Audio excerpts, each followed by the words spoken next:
Akú pôsobnosť má odbor civilnej ochrany a krízového riadenia? Odbor civilnej ochrany a krízového riadenia obvodného úradu Nové Mesto nad Váhom plní úlohy na úseku obrany štátu, krízového riadenia, hospodárskej mobilizácie a civilnej ochrany. Pôsobnosť odboru na úseku civilnej ochrany je plánovať, riadiť a kontrolovať plnenie úloh a opatrení pri ochrane života, zdravia a majetku obyvateľov obvodu pri vzniku mimoriadnych udalostí.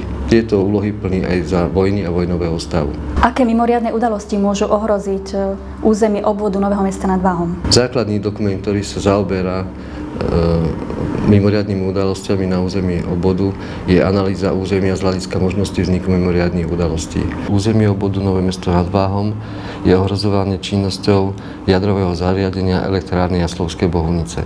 Významnými ohrozovateľmi na území obvodu sú subjekty, ktoré vo svojej technológii používajú amoniak. O vzniku mimoriadnej udalosti budete informovaní spustením varovného signálu. Varovný signál bude doplnený hovorenou informáciou vysielanou hromadnými informačnými prostriedkami.